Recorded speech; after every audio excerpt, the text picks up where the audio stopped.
ಮಾತ್ರ ಫೀಲ್ ಆಗ್ತಿತ್ತು. ಹೌದಾ? ಹಾ ಹೊಸ ಅನುಭವನಾ?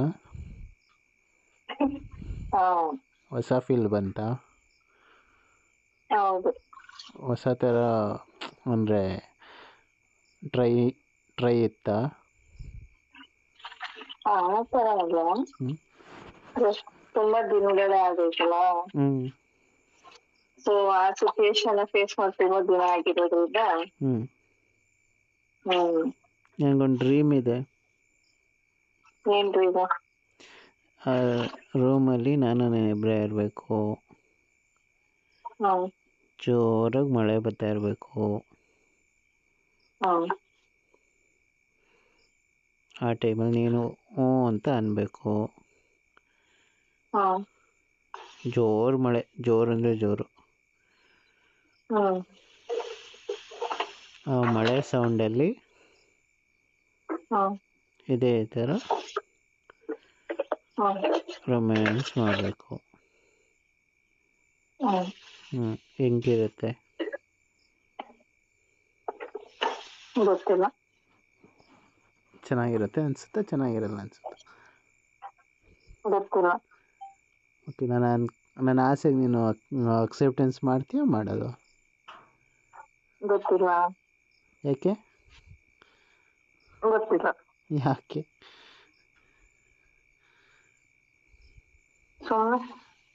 ನಿಜ ಹೇಳು. ಗೊತ್ತಿಲ್ಲ. ಅದು ಆಸೆ ಅಷ್ಟೇ. ಅದು ಜೋರು ಮಳೆ ಒಂದು ಸಿಚುವೇಶನ್ ಅದೇ ಥರ ಕ್ರಿಯೇಟ್ ಆಗಿ ನಾನು ನೀನು ಮನೆ ರೂಮಲ್ಲಿದ್ದು ಆಗಬೇಕು. ಸುಮ್ಮನೆ ಆಗೋದಿಲ್ಲ.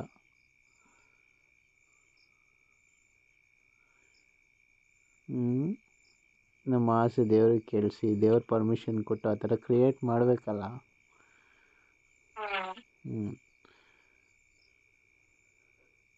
ಆವಾಗ ಡೋರ್ನ ಫುಲ್ಲು ಕ್ಲೋಸ್ ಮಾಡಿರಬೇಕು.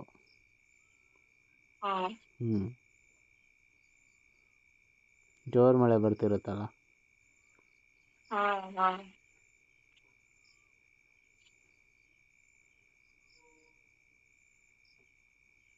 ಅವಾಗ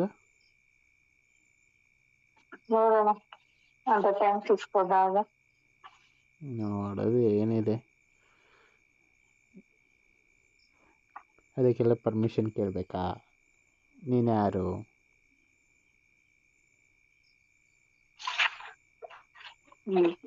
ಯಾರು ನೀನು? ಯಾರಪ್ಪ ಗೊತ್ತಿಲ್ಲ. ನನ್ನ ಮುದ್ದು. ನಿನ್ನ ಮುದ್ದು ಹತ್ರ ಪರ್ಮಿಷನ್ ಬೇರೆ ತಗೊಬೇಕಾ?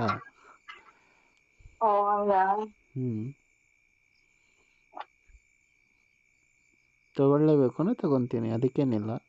ನಾವೊಂದು ಅಪ್ಲಿಕೇಶನ್ ಹಾಕಿದ್ರೆ ಯಾವತ್ತೂ ರಿಜೆಕ್ಟ್ ಮಾಡಿಲ್ಲ. ಯಾವಾಗಲೂ ಅಪ್ಲಿಕೇಶನ್ ಹಾಕಿ ಅಲ್ವಾ? ಯಾವಾಗಲೂ ಅಪ್ಲಿಕೇಶನ್ ಹಾಕಿ ಅಲ್ವಾ ರಿಸಲ್ಟ್ಸ್ ನೋಡೋದು, ಎಕ್ಸಾಮ್ನ ಬರೆದು.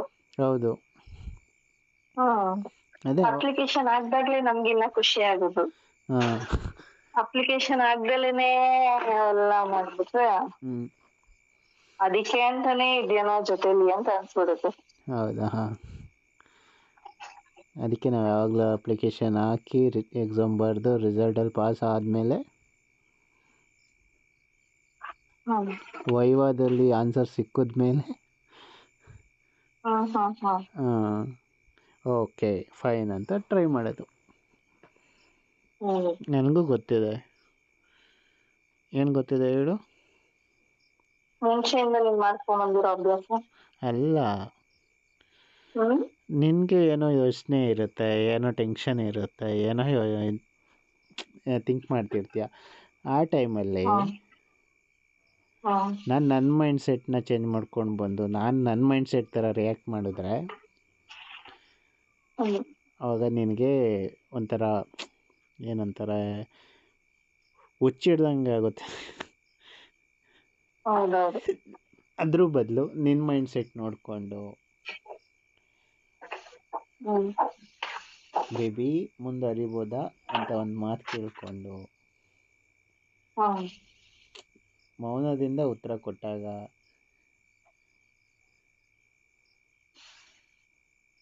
ಓ ಓಕೆ ಮೌನಂ ಸಮ್ಮತಿ ಲಕ್ಷಣಂ ಅಂತ ಮೂವ್ ಮಾಡ್ತೀವಲ್ಲ ಆ ಫೀಲು ಬೇರೆ ಕೊಡುತ್ತೆ. ಅದರಲ್ಲಿ ನನಗೊಂದು ಅಬ್ಸರ್ವೇಷನ್ ಇಲ್ಲ, ನಿನ್ನ ಆನ್ಸರ್ ಎಲ್ಲಿಂದ ಬರುತ್ತೆ ಹೇಳು? ಎಲ್ಲಿಂದ? ಬಾಯಿಂದ ಅಂತೂ ಓಪನ್ ಆಗಲ್ಲ, ಮತ್ತೆ ಸ್ಮೈಲಿಂದ ಬರುತ್ತೆ.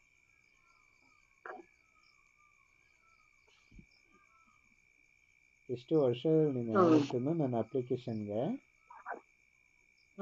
ಬಾಯ್ ಬಿಟ್ಟು ಓಕೆ ಅಂತ ಆನ್ಸರೇ ಮಾಡಿಲ್ಲ ನೀನು. Just smile ಕೊಟ್ಟಿರೋದಷ್ಟೇ.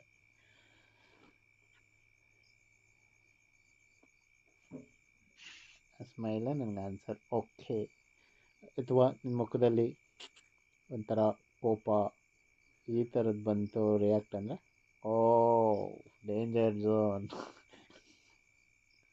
ಹಾಂ ಅಷ್ಟೇ, ಎರಡೇ ರಿಯಾಕ್ಷನ್.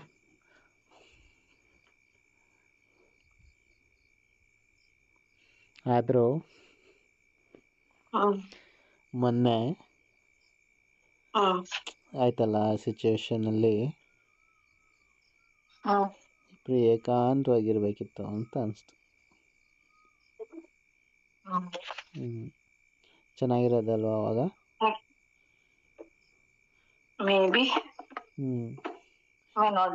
ಗೊತ್ತಿಲ್ಲ. ಅನ್ಕೊಂಡಿದ್ದೆಲ್ಲ ಆಗ್ತಿತ್ತು. ನಿನ್ನ ಮನ್ಸಲ್ಲಿ ಬಂದಿದ್ದು ಯೋಚನೆ, ನನ್ನ ಮನ್ಸಲ್ಲಿ ಬಂದಿದ್ದು ಯೋಚನೆ ಎರಡೂ ಮ್ಯಾಚ್ ಆಗ್ಬಿಡ್ತಿತ್ತು ಅಲ್ವಾ? ಕರೆಕ್ಟಾಗಿ ಹೇಳ್ಚಿನ. ನಿನ್ಗೆ ಹೇಳ್ರು ನಂಗೆ ಬೇಜಾರಾಗುತ್ತೆ. ನಿನ್ನ ಮೈಂಡ್ ರೀಡ್ ಮಾಡಿದಾಗ ಏನಿಸ್ತು ಗೊತ್ತಾ? ಈ ಕ್ಷಣ ಯಾಕೆ ಆ ಕ್ಷಣ ಆಗಿರಬಾರ್ದಾಯ್ತು ಅನ್ನೋ ಫೀಲ್ ಇತ್ತು. ಏ ಡೋಂಟ್ ಸೇ ಲೇಮಾ. ಆ ಮೂಮೆಂಟ್ ಅಲ್ಲಿ ಕಂಟ್ರೋಲಿಂಗ್ ಕೆಪಾಸಿಟಿ ಕಳ್ಕೊಂಡೆ ಹೊರತು ಅದು ಇರ್ಲೇಬೇಕು ಅನ್ನೋ ಮೈಂಡ್ ಸೆಟ್ ಏನ್ ಬಂದಿರ್ಲಿಲ್ಲ. ಆಮೇಲೆ ಅದು ನಿಜ, ಕಂಪ್ಲೀಟ್ಲಿ ಕಳ್ದೋಗ್ಬಿಟ್ಟಿದ್ದೆ. ಕಂಟ್ರೋಲ್ ಅಂತೂ ಸಿಕ್ಕಿರ್ಲಿಲ್ಲ. ಕಂಟ್ರೋಲ್ ಸಿಕ್ಕಿದ್ದೆ ಅಲ್ಲಿಂದ ಎದ್ದು ಒಂದ್ 2-3 ಸ್ಟೆಪ್ ನಡೆದಾಗ.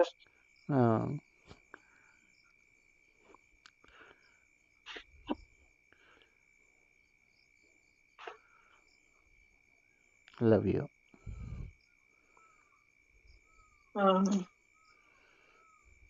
ಈ ಮನಸ್ಸಿಗೆ ಅಷ್ಟು ಫೀಲ್ ಸಾಕು. ಅದರಲ್ಲೇ ಜೀವನ ಸಾಗಿಸ್ಬಿಡೋದು. ಅದಕ್ಕೆ ಹೇಳಿದ್ದು ಬೇಗ ಮದುವೆ ಆಯ್ತು ಅಂತ. ಏನು ಗೊತ್ತಾ, ಮದುವೆ ಆಗಕ್ಕೆ ಟೈಮ್ ಬರುತ್ತೆ ಚಿನ್ನ, ಆಗೋಣ.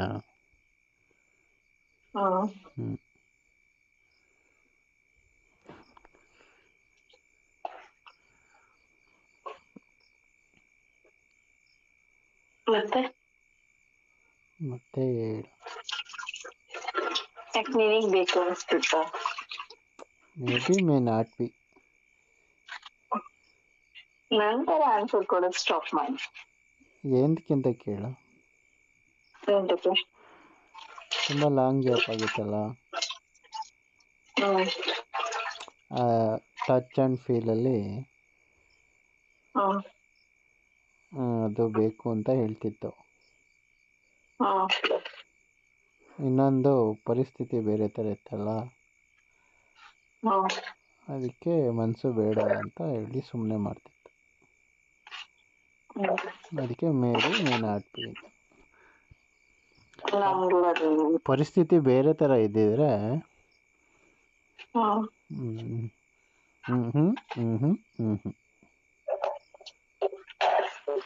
ನಾವು ಅದೊಂದೇ ಕಾರಣಕ್ಕೆ ಎಲ್ಲ ಒಂದು ಆಲೋಚಿಸ್ಕೊಂಡು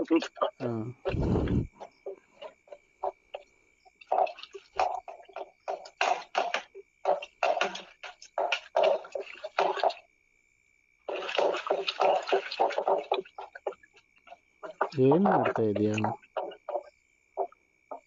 ಏನಿಲ್ಲ, ನೂಡಲ್ಸ್ ಮಾಡ್ಕೊಂತಿದ್ದೆ. ಹೌದಾ? ನನಗೆ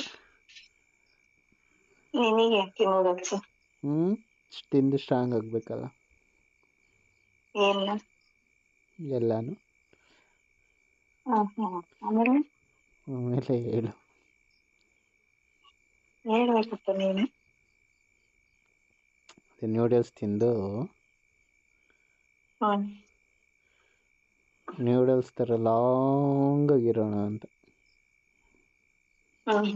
ನ್ಯೂಡಲ್ಸ್ ತಿಂದವರೆಲ್ಲ ಯಾರು ಲಾಂಗ್ ಆಗಿ ಬದುಕಿಲ್ಲ. ಹ್ಞೂ ಅರ್ಧದಲ್ಲಿ ಹೋಗ್ಯಾಕ್ಸ್ಬಿಡ್ತಾರೆ.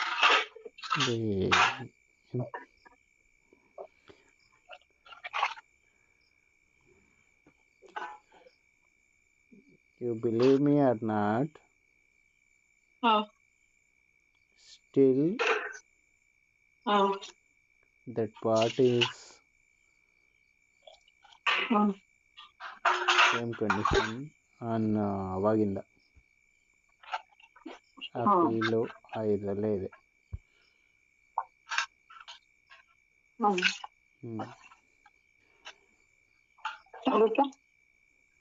ಅದಕ್ಕೆ ಏನು ಮಾಡೋಕ್ಕಾಗುತ್ತೆ ಇವಾಗ, ನೀನು ಅಲ್ಲಿ ನಾನು ಇಲ್ಲಿ.